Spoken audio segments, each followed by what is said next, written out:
Hey, what is going on? Welcome back to the channel. Today we're going to be taking a look at Polygon Matic. I do want to say that I'm not a financial advisor. You should do your own research before investing money into crypto. If you haven't seen the previous update, it's going to be in the top right hand corner of the video. Check that out before watching this one.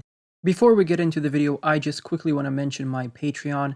So this is a great way to support me and a great way for me to give back to those who support me. We have low cap gem calls, buy and sell alerts, personal technical analysis, reviews, video requests, all that kind of stuff in the Patreon. We have 5 different tiers. We already have around about 35 posts in here. So if you decide to subscribe to my Patreon right now, you're going to get all of them unlocked immediately. All of the 35 posts. I think we have like 12 low cap gem calls. And yeah, so think of this as buying a cup of coffee, but instead of the coffee, you get a lot of useful information in 30 days that will potentially make you quite a lot of money. And that will obviously, be fruitful, right? So your subscription is going to be fruitful. I'm going to make sure your investment in me pays off. So yeah, now on to the video. So we haven't looked at Matic in about 3 weeks, I'd say, and it's time we have another look at it from a technical standpoint. Now, from a fundamental, side of things, Matic did have a hack that occurred recently, and I think around about 800,000 Matic tokens were stolen. Take that with a pinch of salt. I think it was around about 800,000 tokens, but I might be wrong.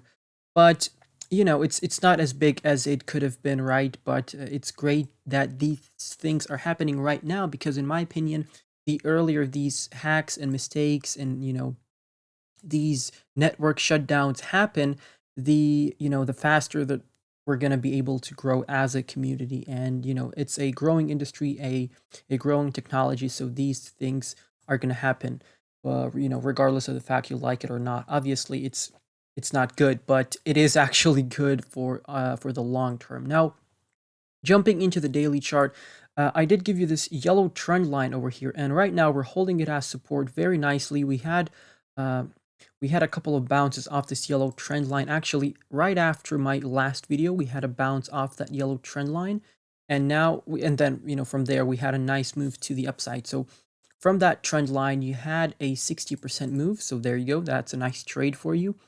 And you pretty much got to the swing high over here at the first fib level. So that's the swing high that we had here in May. And from there, we went back down to the yellow trend line, and now we're holding it as support. And we've actually hit our head on this resistance at $2.13. Previously, we broke that as resistance, and now we're back testing it as support. So actually, we're doing everything we need to do right now. And this pullback in the market hasn't really affected Polygon Matic that much. Now, if we see Bitcoin bleeding a bit more, I would say have some buy orders at $1.98 or 97.6 because that's the 786 over here on the fib. And we haven't really back tested this as support after we broke out over here. So maybe we can have a wick off of this area, but obviously, there are, these large wicks that can happen. So potentially look for a buy area at around about $1.70. We can have a large wick to this area, around this area, right? If we have a flash crash, but I don't envision that, right? Unless Bitcoin does something, does have a flash crash. So yeah, right now we're landing on the 55 EMA on the daily chart. I always tell you guys to have buy orders ready to go on the 55 EMA on the daily, on the weekly charts, because that's the level of support you should be looking at after you lose the 20 EMA. Here you can see you got pretty overextended from the 20 EMA. If I look at the RSI, actually we're going to jump into the RSI in a second. You were pretty overextended from the 20 EMA, so you had the gap in between the EMAs as well. So this screamed pullback. And we had the pullback to the 20 EMA, we lost it as support, bounced, now we're bouncing off the 55. Now, if I just zoom out a little bit because people want the long-term targets, so we are in a technical target, we are still not in a technical target to $6.80, but we will be once we break this swing high at $2.70 cents. So as you can see, this was our swing high over here. Once you break this level over here, so the healthy thing would be to break it, bounce from this yellow trend line, right? You break this level, back test it as support, and off you go to take out these three targets that you have over here. But your main target is going to be $6.82. That is the technical target after breaking the first fib level, okay? So that's what you should be looking at. Also, we have our Elliott wave theory playing out over here. So right now we are in wave 5. As you can see, we had this wave 3, massive wave 3 over here. As you can see, this is a massive wave 3, wave 4 pullback, and now the wave 5. Now, if we jump into the daily RSI, I did give you a couple of trend lines over here, support trend lines. Obviously, right now we sort of lost them, so I'm going to give you new trend lines to look out for.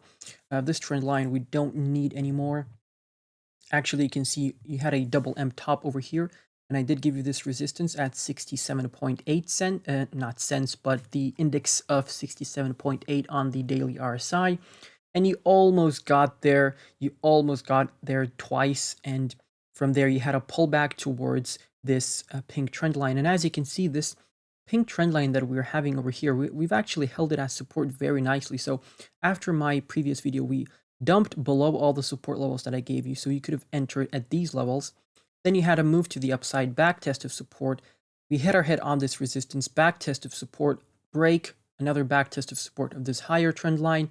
And then obviously we dumped to the lower pink trend line, and from here we dumped even harder. So right now, what I would say is that we don't need this trend line at the minute. So if I can draw another trend line real quick for you, so you can see that we have another trend line playing out as a potential nice support over here. So as you can see, we have one touch over here, second touch over here, and a potential third touch over here. That is something that we're looking for. And this upper pink trend line can be our next resistance level that you should look out for. I'm going to get rid of that because you don't need it at the moment. So if you start losing this pink trend line over here, as you can see, I would look for some buy orders at the index of 37.5 on the daily RSI. That would be a great entry point because we've held this zone like a lot, multiple times over here. If I just highlight this zone, right, you can see that we've held this multiple times. So 1, 2, 3, 4, 5. So yeah, around about 5 times in the past year. So it's a great entry point for all of those looking to enter Matic on a pullback. Also, jumping into the weekly chart, you can see that we are in a beautiful uptrend on the weekly chart, and you can potentially look for a bounce off of the 20 EMA. So that would be $1.85. That's where the weekly 20 EMA is, and we would like to hold that as support.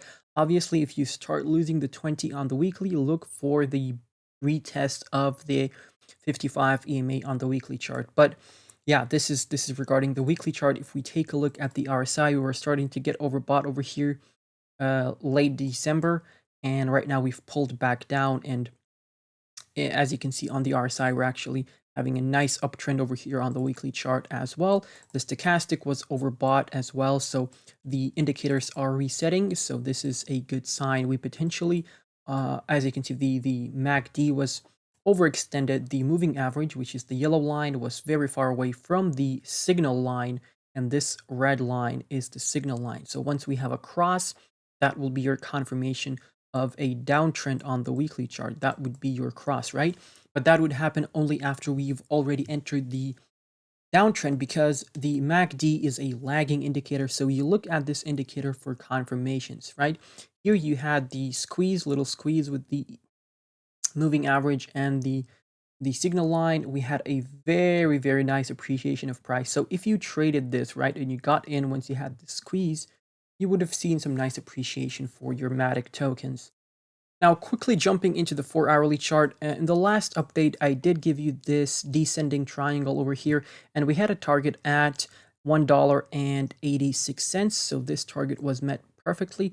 As you can see, we went down a bit below this target, but essentially that was a great entry point for you. So if you managed to enter at that level, let's see, you would have seen some nice gains. You would have seen a 56% gain. So yeah, that's pretty good in my opinion. So Now, zooming into the 4-hourly chart, you can see that we're having some sort of trouble here getting through a level. If we look at the 4-hourly RSI as well, we have some sort of resistance. So on the price action, as you can see, if I just do this, you can see that we do have a resistance that we can't seem to break through. And once we're gonna come up to this resistance once again, that could be a nice selling point for you actually, because as you can see, you have these bounces off this trend line over here, as you can see. So this means that the next time we come up to that trend line, we can potentially get rejected back down. So from here all the way to the trend line, that's around about 10% trade. So if you want to take that trade, that's up to you, but I would look to break this resistance and back test it as support. That would be another great entry if you're going to miss out buying the dip right now. But obviously these times right now are the best times to be buying the dips. Now on the 4-hourly as well, if I just draw this out, as you can see, huge resistance line over here. You have to get through it, right, to start flipping bullish. But yeah, that's pretty much it.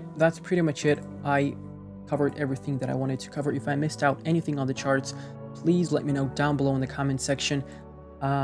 Make sure to check me out on Twitter. We do have a Telegram chat, a Discord server, and we do have a Patreon. Thank you for watching, guys. I'm gonna catch you in the next one. Goodbye and good